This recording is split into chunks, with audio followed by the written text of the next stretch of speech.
नमस्कार दोस्तों। साल 1935 में इंग्लैंड की एयरफोर्स के एक सीनियर कमांडर विक्टर के साथ एक ऐसी घटना होती है जो सिर्फ उन्हें ही नहीं बल्कि पूरी दुनिया को हिला के रख देती है। कहते हैं कि उस दिन विक्टर टाइम ट्रेवल करके फ्यूचर में चले जाते हैं।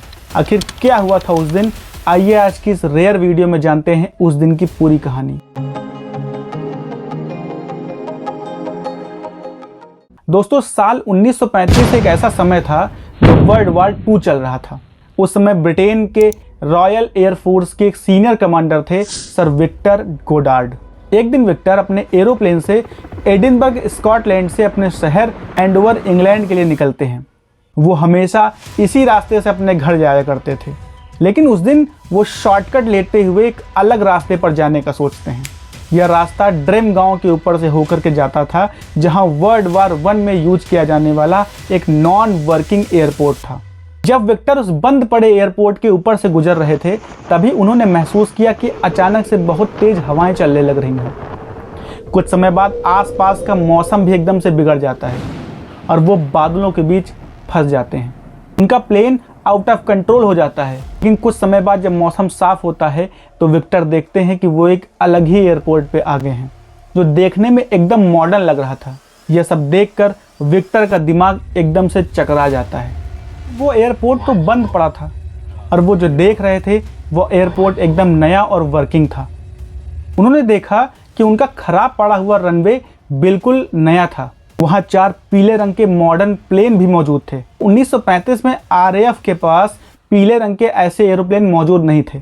वो देखते हैं कि 3 प्लेन एक जैसे दिख रहे थे, लेकिन चौथा बिल्कुल नया था, जो आज से पहले उन्होंने देखा नहीं था। एयरपोर्ट के वर्कर्स भी ब्लू ड्रेस में दिख रहे थे, लेकिन उस समय आरएएफ के वर्कर्स ब्राउन ड्रेस पहनते थे।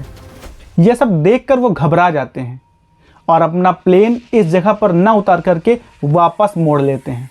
वह उसके बारे में सोच ही रहे थे कि कुछ ही समय में उन्हें दोबारा वैसे ही तूफान का सामना करना पड़ा। मगर तूफान शांत होने के बाद वह देखते हैं कि वापस वो उसी जगह पर आ गए हैं जहां वह तूफान से पहले थे। इसी तरह वो अपने शहर पहुंचते हैं। उन्होंने लोगों को पूरी घटना बताई, पर उन पर किसी ने विश्वास नहीं किया। इस घटना को 4 साल बीत जाते हैं, पर 4 साल बाद उस एयरपोर्ट का नया रनवे बनाया गया और यह बिल्कुल वैसा ही था जैसा विक्टर ने उस दिन देखा था। साथ ही एयरपोर्ट पर काम करने वाले वर्कर्स की यूनिफॉर्म का कलर भी ब्लू रखा जाता है। वहाँ के एडवांस प्लेन का कलर भी कोइंसिडेंटली येलो ही कर दिया जाता है। मतलब है कि sir Victor Goddard time travel करके समय में 4 साल आगे गए और उन्होंने भविष्य की नई दुनिया देखी। लेकिन उनकी इस कहानी के पीछे की सच्चाई क्या है, आइए इस पर बात करते हैं।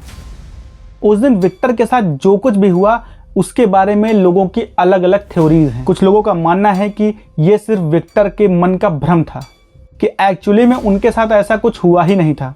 ये सब उन्होंने सिर्फ अटेंशन पाने के लिए किया था। तो क्या ये झूठ था या सच, आपको क्या लगता है? क्या विक्टर सचमुच में टाइम ट्रेवल करके आए थे और क्या टाइम ट्रेवल करना पॉसिबल है? आप हमें कमेंट करके ज़रूर बताइएगा। मिलता हूँ जल्द ही आपसे एक नई और रेयर वीडियो के साथ। तब तक के लिए धन्यवाद।